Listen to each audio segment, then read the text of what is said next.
अल्हम्दुलिल्लाहि रब्बिल आलमीन अस्सलातु वस्सलामु अला सय्यिदिल मुरसलीन अम्मा बअद फ़अऊज़ु बिल्लाहि मिनश शैतानिर रजीम बिस्मिल्लाहिर रहमानिर रहीम अस्सलातु वस्सलामु अलैका या रसूलल्लाह व अला आलिका व अस्हाबिका या हबीबल्लाह अस्सलातु वस्सलामु अलैका या नबियल्लाह व अला आलिका व अस्हाबिका या नूर अल्लाह।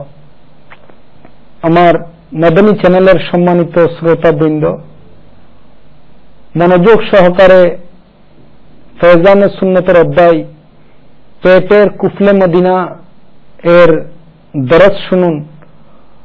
হযরতে সাইয়্যিদুনা আবু হুরায়রা রাদিয়াল্লাহু তাআলা আনহু এর নিকট ইলম বা জ্ঞান অর্জনের খুব বেশি আগ্রহ ছিল।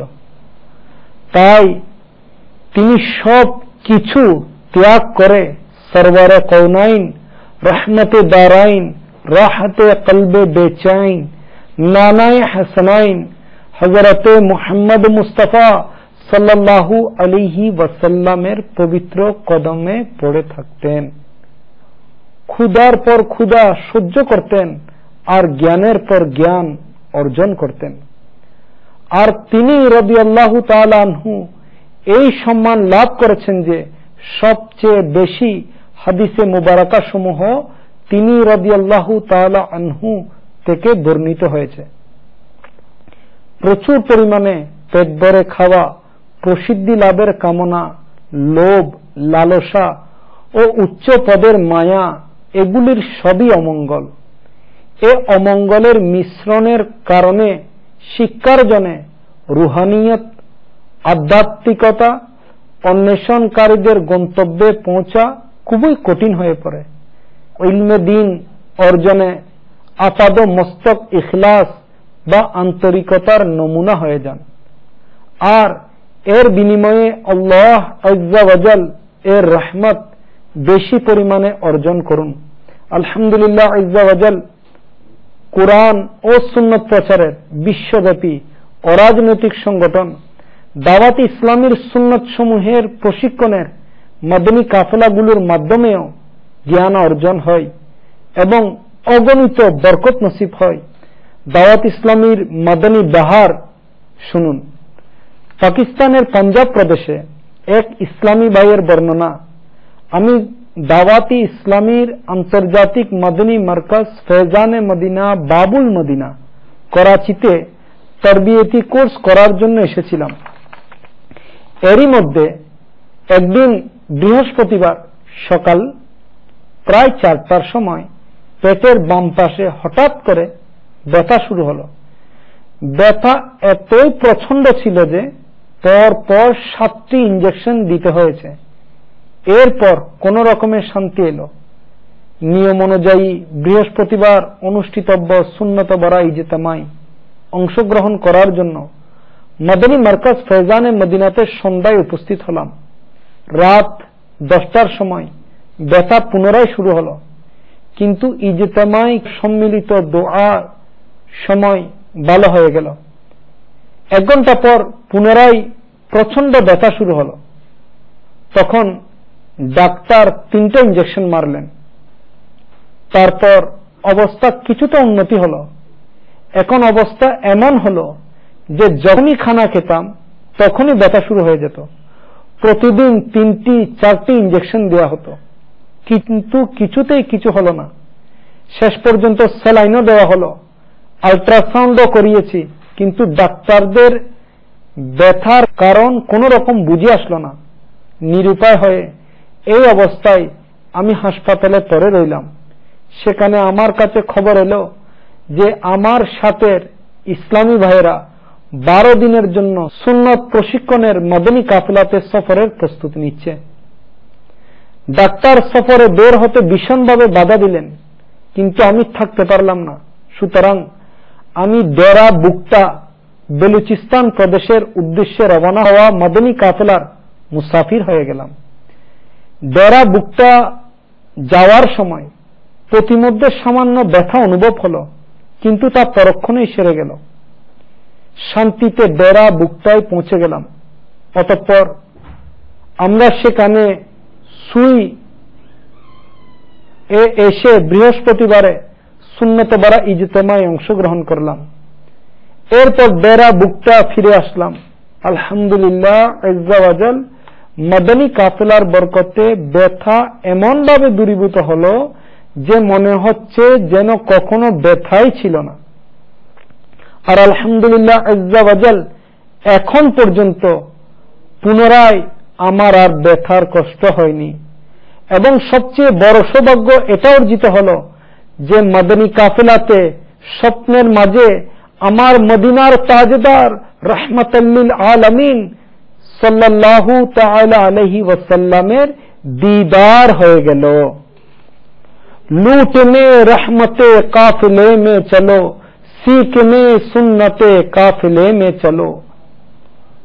हजरत सैयदना ইয়াহইয়া বিন মুআজ রাহমাতুল্লাহ তাআলা আলাইহি বলেন, যদি ক্ষুধা বাজারে বিক্রি হতো তবে আখিরাত প্রত্যাশীরা অবশ্যই তা কেনাকাটা করতেন।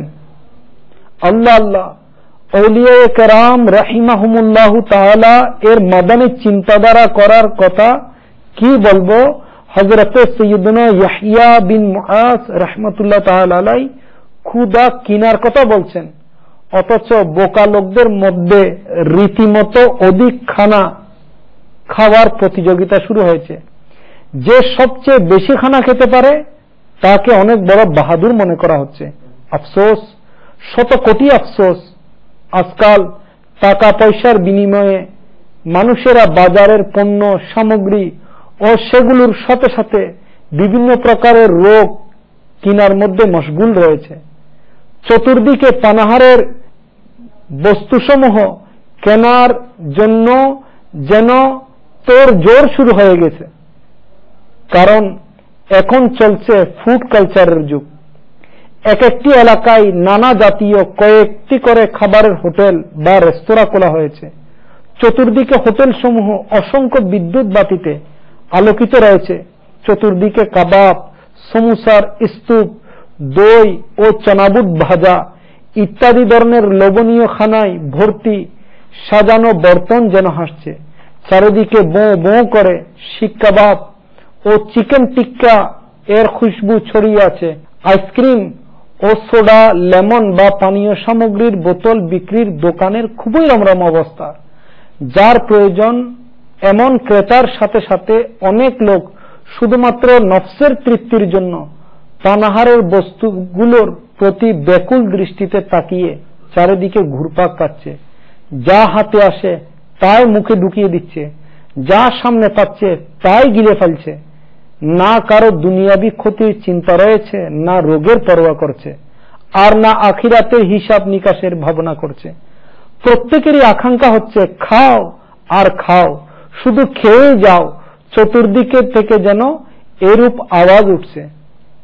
হাই, এমন যদি হতো সরকারে নামদার, মদিনার তাজদার, মাহবুবে পরওয়ারদিগার আহমদে মুখতার সাল্লাল্লাহু তাআলা আলাইহি ওয়াসাল্লাম, সাহাবায়ে কিরাম ও শহীদানে কারবালা আলাইহিমুর রিদওয়ান ও আউলিয়ায়ে কিরাম রাহিমাহুমুল্লাহু তাআলা এর মুবারক ক্ষুধার কথা আমাদের যদি মনে থাকতো। হাই হাই, আমরা শুধু খাও খাও এর স্লোগান দিচ্ছি, আর এই সকল পবিত্র আত্মা মনীষীদের পক্ষ থেকে ক্ষুধা ক্ষুধা এর পয়গাম আসছে। আমরা যদিও বা সর্বদা খানা পিনায় রত রয়েছি, কিন্তু তবুও কথা থেকে যায় যে যখন সকল আম্বিয়া আলাইহিমুস সালাতু ওয়াস সালাম, সাহাবা ও আউলিয়া আলাইহিমুর রিদওয়ান গণের পক্ষ থেকে কম খাওয়ার শিক্ষা পাওয়া যাচ্ছে, তখন আমাদের তা গ্রহণ করা এবং আমলে আনার চেষ্টা করা উচিত। মাদানী চ্যানেলের সম্মানিত শ্রোতাবৃন্দ, শুধুমাত্র নফসের স্বাদের জন্য কোনো কিছু খাওয়া উচিত নয়। সদরুশ শরিয়া বদরুত তরিকা হযরত আল্লামা মৌলানা মুহাম্মদ আমজাদ আলী আজমি রহমতুল্লাহ তাআলা আলাইহি ইরশাদ ফরমান, কোরআনে করিমে কাফিরদের গুণ সম্পর্কে এটা বলা হয়েছে, তাদের খাওয়ার উদ্দেশ্য হচ্ছে তালাজ্জুস ও তানাউম অর্থাৎ শুধুমাত্র আমোদ প্রমোদ ও স্বাদ লাভ করা। আর হাদিসে পাকে অধিক খাওয়াকে কাফিরদের গুণ বলা হয়েছে। হযরতে সাইয়েদনা সাহল বিন আব্দুল্লাহ রাদিয়াল্লাহু তাআলা আনহু এর অবস্থা এরূপ ছিল যে যখন তিনি ক্ষুধার্ত থাকতেন তখন তিনি শক্তিশালী থাকতেন, আর যখন কিছু খেয়ে নিতেন তখন দুর্বল হয়ে যেতেন। হযরতে সাইয়েদনা জুনাইদ বাগদাদি আলাইহি রাহমাতুল্লাহিল হাদি বলেন, আমি তাসাউফকে তর্ক বিতর্ক করে নয়, বরং ক্ষুধা ও দুনিয়ার প্রতি অনাসক্তি ও নফসের স্বাদকে বর্জন করে অর্জন করেছি। হযরতে সাইয়েদনা উসমান গনি রাদিয়াল্লাহু তাআলা আনহু বলেন, নেক বান্দাদের 5টি আলামত রয়েছে। নাম্বার 1, উত্তম সংস্পর্শে তারা থাকে। নাম্বার 2, জিহ্বা ও লজ্জাস্থানের হিফাজত তারা করে। নাম্বার 3, দুনিয়ার নিয়ামতকে বোঝা ও দ্বীনি নিয়ামতকে রব্বে যুল জালাল আজ্জা ওয়া জাল এর অনুগ্রহ মনে করে। নাম্বার 4, হালাল খানাও এ ভয়ে পেট ভরে খান না যে এতে যদি আবার হারাম খানা মিশ্রিত থাকে। নিজেকে ছাড়া প্রতিটি মুসলমানকে জাহান্নাম হতে মুক্তিপ্রাপ্ত মনে করে এবং নিজেকে গুনাহগার মনে করে এবং নিজের ধ্বংসের ভয় অনুভব করে। হযরতে সাইয়েদনা ফাজলা বিন উবাইদ রাদিয়াল্লাহু তাআলা আনহু বলেন যে হাবিবে কিবরিয়া সরদারে হরদ সরা ইমামুল আম্বিয়া হযরত মুহাম্মদ মুস্তাফা সাল্লাল্লাহু তাআলা আলাইহি ওয়াসাল্লাম যখন নামাজ পড়াতেন তখন কিছু সাহাবী রিদওয়ানুল্লাহি তাআলা আলাইহিম আজমাইন নামাজের মধ্যে দাঁড়ানো অবস্থায় ক্ষুধার তীব্রতায় পড়ে যেতেন, আর তারা ছিলেন আসহাবে সুফা। এমনকি গ্রাম্য লোকও এ অবস্থা দেখে বলে ফেলত যে এসব মানুষ মনে হয় পাগল। যখন সরকারে মদিনা সাল্লাল্লাহু তাআলা আলাইহি ওয়াসাল্লাম নামাজ থেকে অবসর নিতেন তখন তাদের প্রতি মনোযোগ হয়ে ইরশাদ ফরমাতেন, যদি তোমরা জানতে যে তোমাদের জন্য আল্লাহ তাআলার নিকট কি প্রতিদান ও সওয়াব রয়েছে তবে তোমরা এই বিষয়কে পছন্দ করতে যে তোমাদের উপবাস ও অভাব যেন আরো বৃদ্ধি পায়। সাহাবায়ে কিরাম আলাইহিমুর রিদওয়ান ও আউলিয়ায়ে ইজাম রাহিমাহুমুল্লাহু তাআলা এর মধ্যে অনেকে কয়েক দিন পর্যন্ত খানা খেতেন না। যেমন হুজ্জাতুল ইসলাম হযরতে সাইয়েদনা ইমাম মুহাম্মদ গজ্জালি আলাইহি রাহমাতুল্লাহিল ওয়ালি বলেন যে হযরতে সাইয়েদনা সিদ্দিক আকবর রাদিয়াল্লাহু তাআলা আনহু 6 দিন পর্যন্ত কিছু খেতেন না। হযরতে সাইয়েদনা আব্দুল্লাহ বিন জুবায়ের রাদিয়াল্লাহু তাআলা আনহু 7 দিন পর্যন্ত কিছু খেতেন না। হযরতে সাইয়েদনা ইব্রাহিম বিন আদহাম রাহমাতুল্লাহ আলাইহি ও হযরতে সাইয়েদনা সুফিয়ান সৌরি রাহমাতুল্লাহ আলাইহি প্রতি 3 দিন পর খানা খেতেন। এই সকল মহান ব্যক্তিত্বগণের ক্ষুধার মাধ্যমে আখিরাতের পথ চলার সাহায্য গ্রহণ করতেন। আমার মাদানী চ্যানেলের সম্মানিত শ্রোতাবৃন্দ, অনেকদিন পর্যন্ত ক্ষুধার্ত থাকার প্রত্যেকের পক্ষে সম্ভব নয়। এটা ওই সকল পূর্ণাত্মাদের বৈশিষ্ট্য ও তা তাদের কারামত ছিল। তাদের রুহানিভাবে খাদ্য অর্জিত হতো। আল্লাহ আজ্জা ওয়া জাল এর দানকৃত ক্ষমতায় অনেক আউলিয়া কেরাম রাহিমাহুমুল্লাহু তাআলা 40 দিন ধরে না খেয়ে থাকতেন, বরং আমাদের গৌসুল আজম রাদিয়াল্লাহু তাআলা আনহু অনেক সময় 1 বৎসর পর্যন্ত কিছু পানাহার করা ছাড়া কাটিয়ে দিয়েছেন। শাহিন শাহে বাগদাদ আমাদের গৌসে পাক রাদিয়াল্লাহু তাআলা আনহুকে আল্লাহ আজ্জা ওয়া জাল নিজে পানাহার করাতেন। আলহামদুলিল্লাহ আজ্জা ওয়া জাল তাবলীগে কোরআন ও সুন্নতের বিশ্বব্যাপী রাজনৈতিক দ্বীনি সংগঠন দাওয়াতে ইসলামীর সুবাসিত মাদানী পরিবেশে অসংখ্য সুন্নত শিক্ষা অর্জন ও শিক্ষা প্রদান করা হয়। দাওয়াত ইসলামীর সাপ্তাহিক সুন্নতবরা ইজতেমা আপনাদের শহরে যেখানে অনুষ্ঠিত হয় সেখানে সারা রাত অতিবাহিত করার মাদানী অনুরোধ রইল। আশিকানে রাসূলদের সাথে সুন্নত শিকার জন্য মাদানী কাফেলা সমূহের সফর এবং প্রতিদিন ফিকরে মদিনা করার মাধ্যমে মদনী নিয়ামতের রিসালা পূরণ করে নিজ জিম্মাদারের নিকট জমা করানোর অভ্যেস গড়ে তুলুন। ইনশাআল্লাহ আজ্জা ওয়াজাল এর বরকতে গুনাহের প্রতি ঘৃণা, ঈমানের হেফাজত ও সুন্নতের অনুসরণের মন মানসিকতা সৃষ্টি হবে। আমাদের প্রত্যেকের এই মদনী জেহেন হওয়া উচিত যে আমাকে নিজের এবং সারা দুনিয়ার মানুষের সংশোধনের চেষ্টা করতে হবে ইনশাআল্লাহ আজ্জা ওয়াজাল।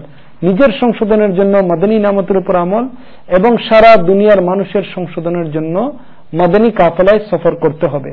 अल्लाह करम ऐसा करे तुझ पे जहां में ए दावत इस्लामी तेरी धूम मची हो। आमीन बिजाहि नबील आमीन सल्लल्लाहु तआला अलैहि वसल्लम। सल्लू अलल हबीब सल्लल्लाहु तआला अला मुहम्मद सल्लल्लाहु तआला अलैहि वसल्लम।